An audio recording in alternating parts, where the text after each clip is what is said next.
So circular economy and zero emission and Germany's transition towards these two things. It all started in basically in 1992 with the first so-called Earth Summit, or the United Nations Conference on Environment and Development. That was the milestone when globally all the discussions about sustainability started. Within this conference, this lady, Gro Harlem Brundtland, the Danish Prime Minister, also for the first time announced the term sustainable development, and she later on really set up the definition what we are still using. You can't see her because she is here, no? But this conference was a milestone and triggers the development of a lot of environmental policies all around the globe. So there was the Rio Declaration on Environment and Development, the Agenda 21, with this very famous sentence in Think Global, Act Local, where we called in for local development groups to move towards sustainabilities. But it opens also the floor for binding agreements like the Convention on Biodiversity, but the very famous Framework Convention on Climate Change, the UNFCCC. The UNFCCC at that time was the starting point for a lot of international greenhouse gas abatement strategies. And these international strategies lead in different countries to different type of environmental policies and different type of behaviors. And one of the predominant environmental policy was cycle economy. So cycle economy basically is a different mode. So what we know normally is the conventional linear model. We extract raw material from the earth. We are going to produce whatever type of products. We have our wanted product, which we sell. We have our unwanted product in terms of air pollution or solid or wastewater pollution. And that's a very conventional linear approach. We extract, we'll make, we consume, we dispose. And now circular economy was the idea with making more with less, with putting the material in closed loops, which improves the environment, creates new jobs and added value to the people. So that was the very old thinking of circular economy. And in Germany, we have a definition which is material flow management that was defined in 1994 from the German Bundestag, so the lower parliament. It's the goal-oriented, responsible, integrated, and efficient influencing of material systems by observing sustainable development aspects. So in 1994, the German parliament defined this as the new guiding principles of the German environment and economic promotion strategy. So based on this historical development in 1992, there was a very clear idea. If we continue with the resource extraction, there will be simply not enough global energy or materials available to satisfy all the global demand. So we had to come up from a throughput society into a cycle economy.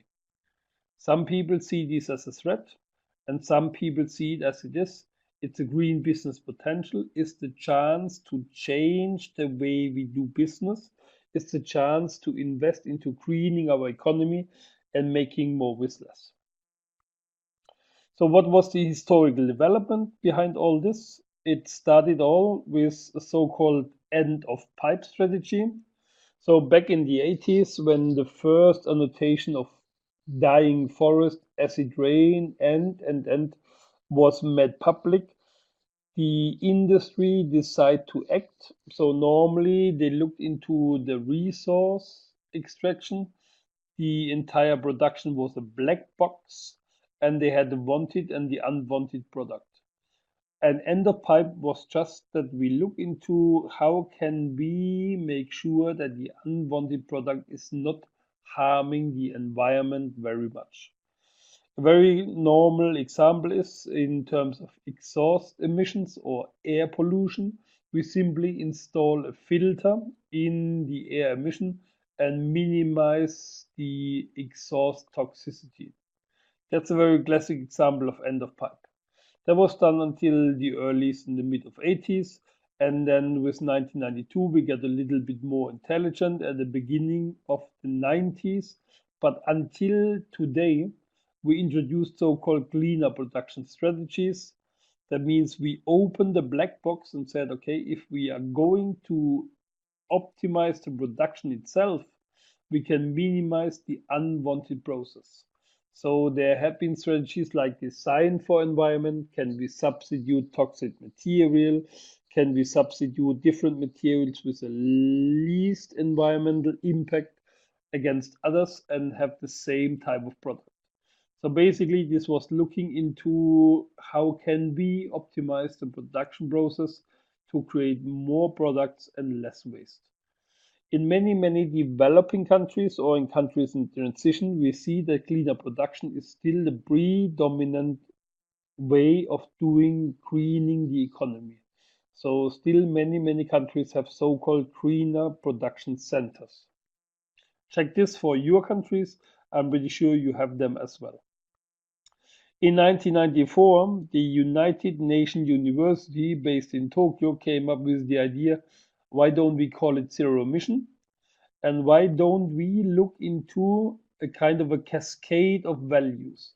So we have a product and we have an unwanted product for a single consumer. But this unwanted product of the single consumer maybe could be an input product for a next industry. And this industry could be connected to the other industries as well. Why don't we look into kind of an industrial symbiosis, into kind of a neuralgic system where the one unwanted product is the input product for the next producing industry? And then we call it zero emission because we don't have any waste. We are just having a main product for the consumers and we have a byproduct for the next industry. That was one of the milestones in closing material loops, in getting a kind of a circular economy. But they call it zero emission. So basically, zero emission or circular economy is emanating from waste management. It comes from closing material loops, and it has the same type of a background. It's not that we don't have any emission at all, so not a mathematical zero. It's just making more with less, making less harmful things, and closing material loops and creating new value adding chain. That's the idea behind it. So I'll give you an example how we understand that in Germany. That's a region. It could be any region. It could be a city. It could be a state. It could be a government, a province. And they are normally depending from material and energy import.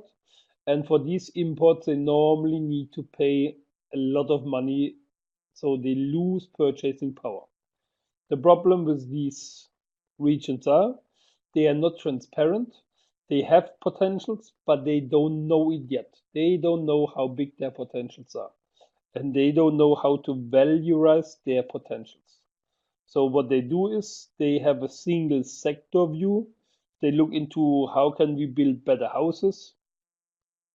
How can we build better houses? How can we optimize the industry?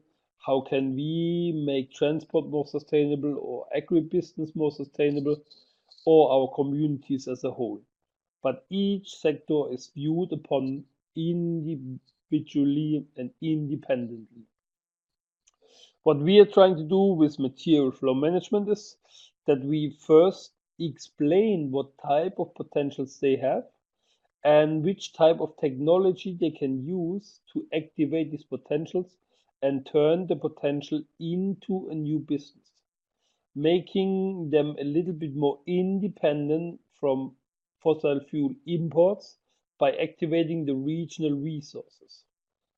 Basically, it means we are minimizing our dependency, we are minimizing our economic losses, and we are maximizing the circulation of money within our region.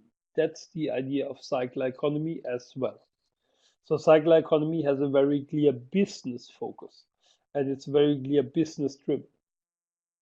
So a circular economy system is interconnected. So there are households who are using the excess heat from the industry to heat their buildings. There are households who are going to give their compost to the agriculture. The agriculture is producing biofuels for the transport.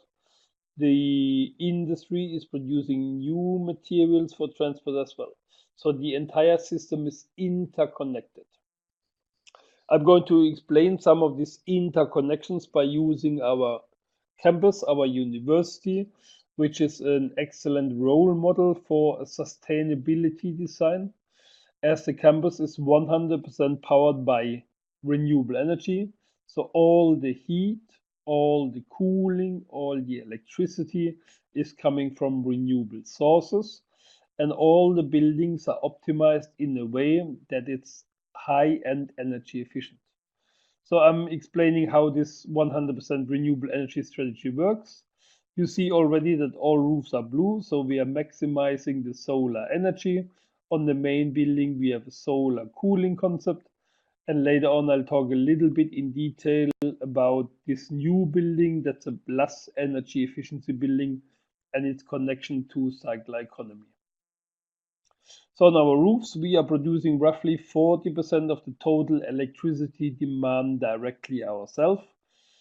And in Germany, as you are aware, so in 1994 had been the Conference on Sustainable Development, which led to the United Nations Framework Convention on Climate Change in 1997. And we in Germany had the idea to reduce our emissions by 21% until the year 2012 with reference to 1990. So in 2000, we decided, okay, we need to push the renewable energy supply and we need to push the different type of renewable energy carriers in order to be successful with this task. So we created in 2000 a feed-in law which guarantees all renewable energy power producer for 20 years a guaranteed feed-in tariff for the electricity, and that was a boost of all the renewable energies, mainly in solar energy. So right now we have 42 gigawatt of installed solar power capacity.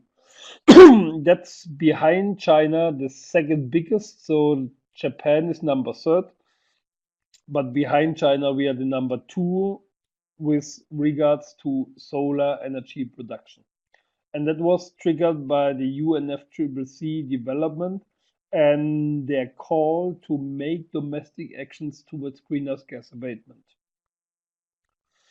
So this is our campus. On the hill you see the campus. And the beauty of this 100% renewable energy is 40% solar, but the remaining, in particular heat and electricity, is covered by a so-called eco-industrial park, which is nearby. That's 400 kilometers. Here we are turning 40,000 tons of waste, household waste, organic household waste, into biogas, and we are giving this biogas to a neighboring biomass heat and power station. They are using 40,000 tons of waste wood and produce wood gas and turn the wood gas here into power and steam for the neighboring industrial zone, as well as hot water, and they are sending the power and the hot water to us and some other community structures around. So we are turning worthless waste into electricity, heat, and steam.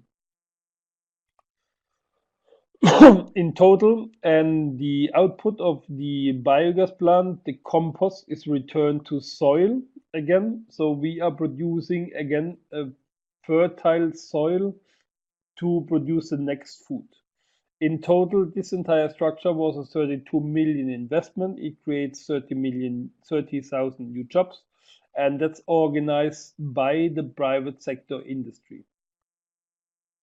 So if you look into zero emission and regional resource management, in nowadays it's to optimize the collection system to allow for a separate collection of organic material, to create so-called local resource centers and then develop biogas strategies and use the biogas either for fuel for the cars or upgrade it to natural gas and run power to gas installations for a renewable energy system. So biomass and biogas is playing a valuable and a very important role in the transition of Germany towards 100% renewable energy.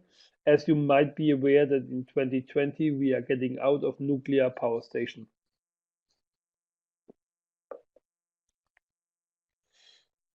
So all this material which goes out of the biogas plant, the sludge is then produced and processed in a pyrolysis to produce charcoal, and this charcoal is blended again with the other sludge to produce a very fertile, very rich, and a very healthy soil, which is returned to agriculture.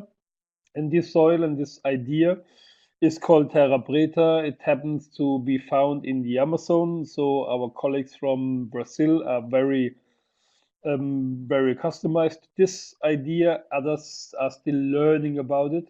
And that's a combination of getting food, getting waste, getting biogas, getting energy, and getting soil back. That works with organic household waste, but it also works with sewage sludge from wastewater operations.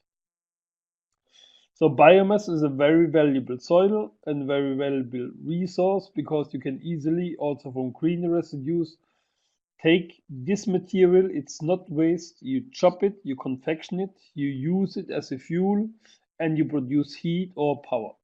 And this entire thing can be seen as a kind of a money-making machine from the biomass supply to the transport to the confectioning and storage, next transport into the power services.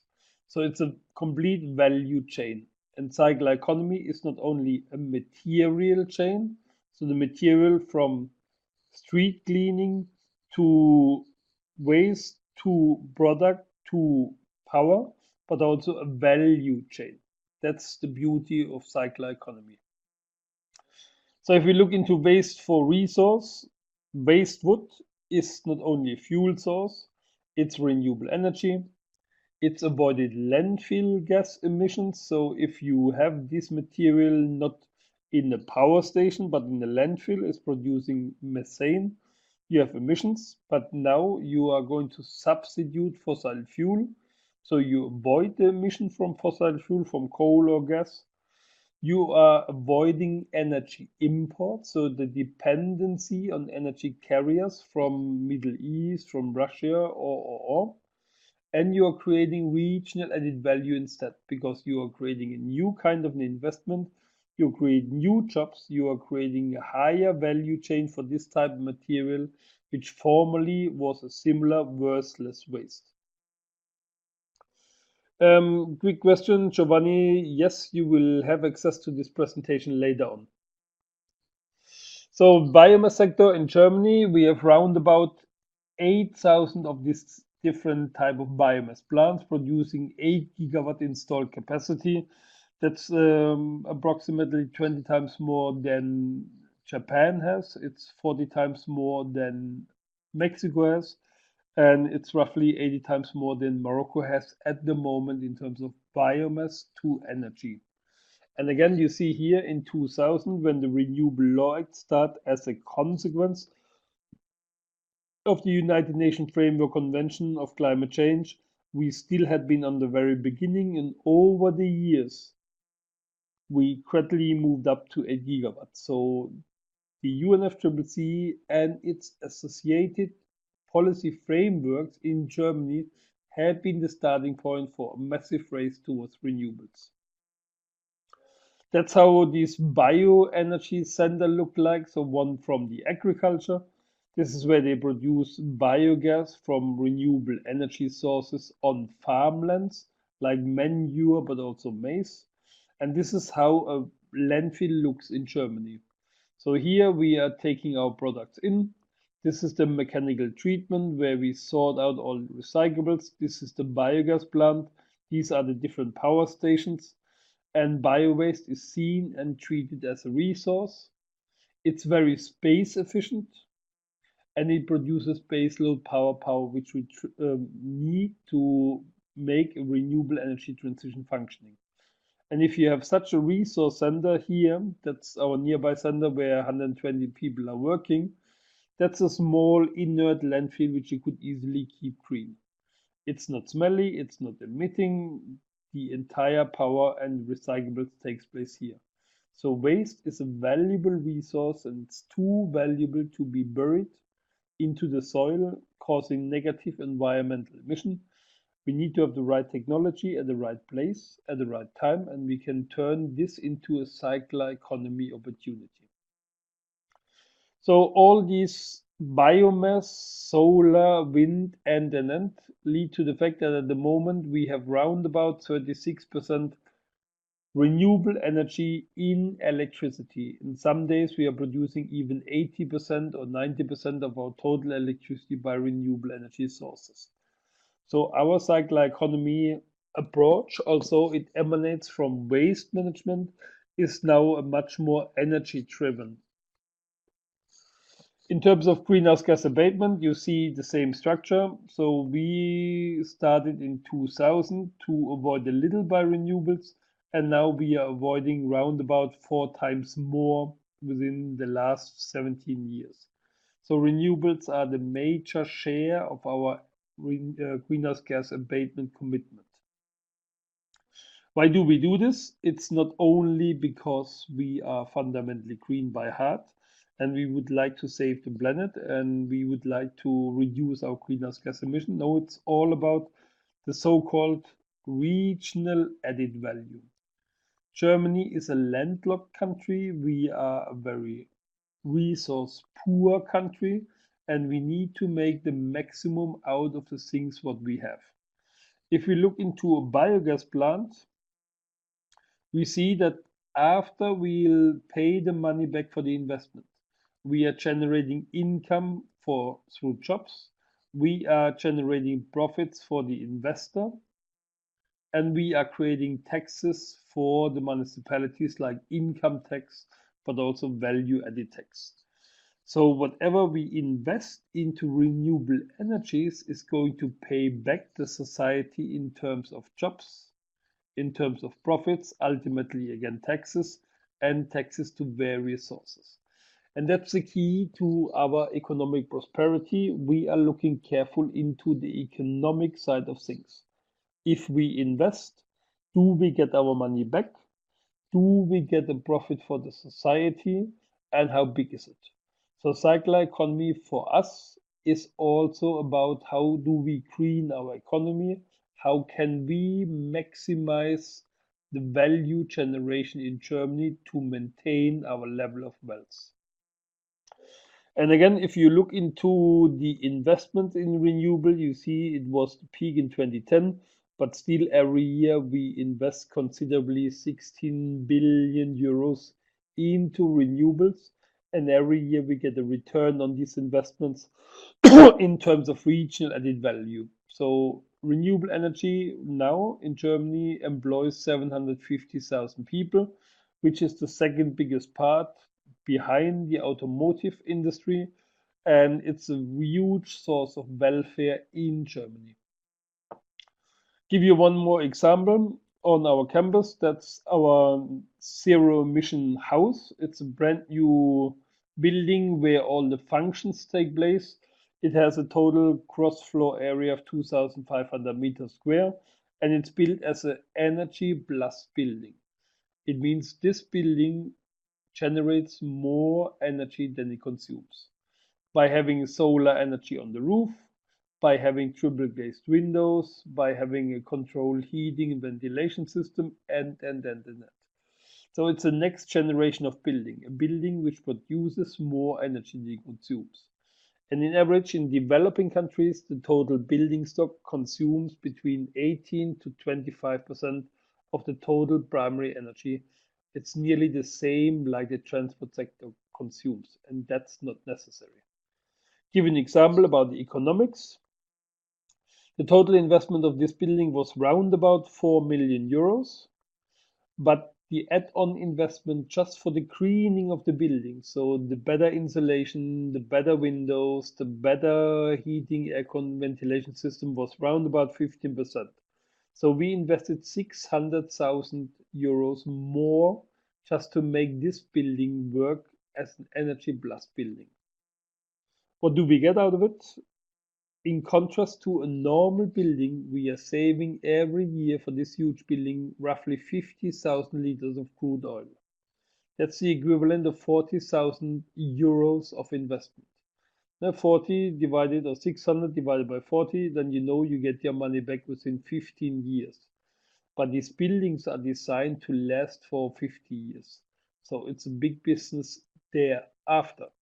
The second thing is, normally where does this 50,000 euros go to? They are either go into oil, then it's from the Middle East, or they go into gas, then it will be from Russia. So what we do normally is we heat our buildings, we are heating society, and we send our money to Russia or to the Middle East. What we're doing right now is we are investing 600,000 more. That means the banks can lend 600,000 more, and we are going to bring this into windows, so local manufacturers of windows, into a better architectural design, so local architects, into better walls, into better insulation, so meaning we are taking this 600,000 invested into local economy, and we refinance this investment by cutting our expenditures and our money back what we would send to Russia normally. And we are avoiding as a positive collateral damage round about 120,000 kilograms of CO2 emissions per year. So that's regional added value at its best. We create a super modern building with a thermal comfort level which is high. We are going to save the money for any fuel bills, and we are paying all our craftsmen out of this. This is circular economy. So in addition, we should look for green construction material. We need to make this building easily to be dismantleable, so that in future, when it's going to be end of life and out of life, that it could be easily being used as a kind of a new construction material for the future. That would be circular economy as its best. So in Germany, we have this strategy in terms of energy that we look into how much do we consume, how much energy can we save if we simply make the people aware that they are losing energy, how much energy can the people save and make a business, so fast return on invest. And later on, how much energy is then remaining which cannot be saved, and can we cover this by renewables? So this is our energy pyramid from today into savings with a profit, into the remaining energy, and then cover it with renewables. That's what our energy and circular economy is all about. And therefore, waste to energy is playing a very important role. Energy efficiency is playing a very important role. We don't want to produce much more. We also want to save. So we are launching industrial energy efficiency programs where we are going to insulate all types of pipes in industries, where we are going to look into all types of pump replacement. So the German government is going to finance the German industries 5 consultancy days free on charge, where they can employ energy efficiency specialists making energy efficiency audit and coming up with all these ideas. Yeah, and pump, for instance, here you see this little pump saves round about in 3 years the total investment of this pump is back by the saved energy. And normally these pumps operate for 20 years. It's the very same like this example with the insulation. That's a steel pipe with a thermographic camera. You see the thermal losses, and you could easily calculate and know you get your money back within 2 years. That means we are investing into our factories to upgrade them. We are going to divest in our money which we send abroad, and we are going to get our money back and keep it in the system. very easily. Same existing buildings, you can take very old, that's a low income building, into very modern structures. And you can upgrade them from energy demanding, 250 kilowatt hour per square meter a year, into energy producing. It's just a matter of investment. That's the settlement of the future. That's the so-called solar settlement. So all the new settlements which are built are following solar design principles. The buildings are aligned to certain directions, cardinal directions. So the rooftops are predefined in such a way that they maximize the solar energy yield, but also minimize the energy efficiency losses. So we are looking now into building design. Whenever you build a new city or whenever you build a new settlement in Germany, there are regulations on the maximum energy consumption per building, on the minimum solar energy utilization per building, that we get buildings which are ready and tailor-made for renewable energy in the future. So circular economy is a lot, and it can be very complicated and have a lot of principles. So if you want to look into all these scientific exercises, look into the MacArthur Foundation. They have brilliant handbooks where they look into renewables, into fossils, into finite materials, where they look into the maintenance sector, into the reuse sector, into the production sector, but also in the recycling sector. But you could also keep a story very short. What is cycle economy?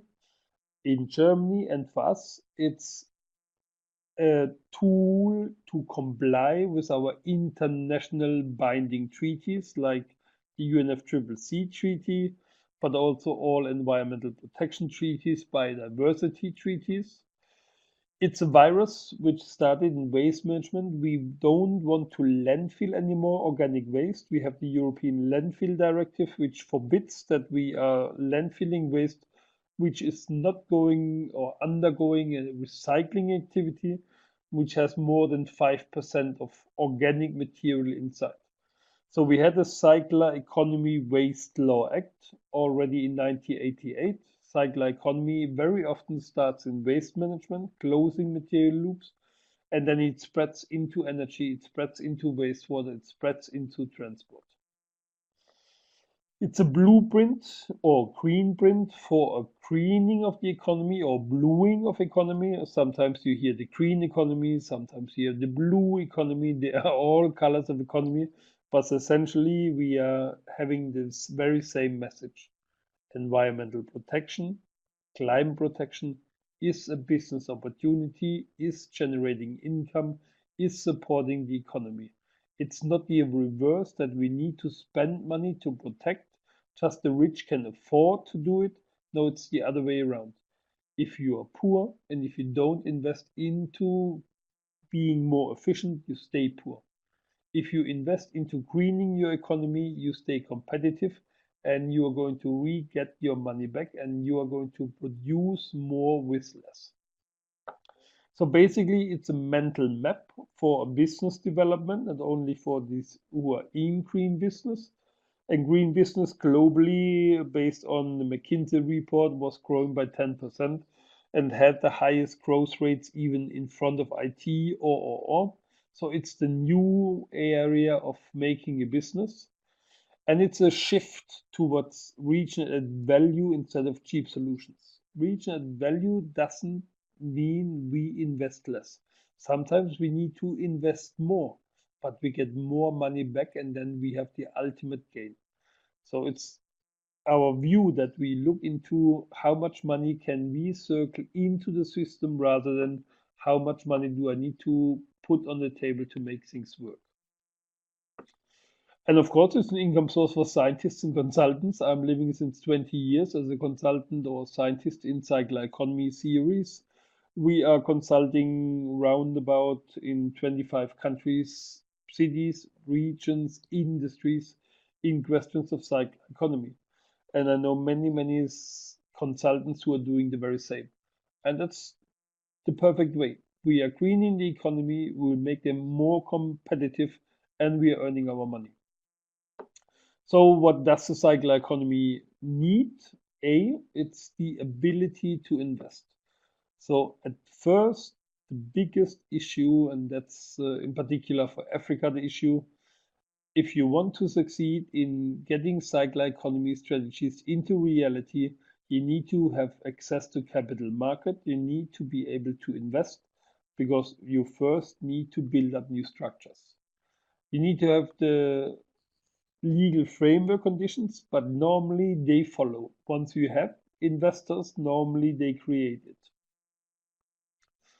Communication is the key, because these ideas are not bound and valid for Germany or industrialized countries only. They are sufficient for all types of countries, but there are some people who understand that they need to inspire others. They need to communicate these ideas and make others believe they should embark on this journey too. So what we need are true believers and scholars of the idea who widespread replicate, study the ideas and make them locally available. System thinking is the key. So we are living in systems. We are not living in isolated single sectors or single isolated villages. So the world is global and all the problems interconnected. So whenever we are treating some wastewater, we are using energy. Whenever we treat wastewater, we are shifting this problem into a different sphere. And we need to look from all different angles into one problem to come up with a centralized and a suitable solution. System thinking is an art. It can be learned. It's something which you can master with the right education. So in a nutshell, what we need is you, the IMATIs in the future, and I'm pretty sure that whatever we'll teach you in the classroom, and hopefully in this small blended course as well, shall enrich your experience on cycle economy, and you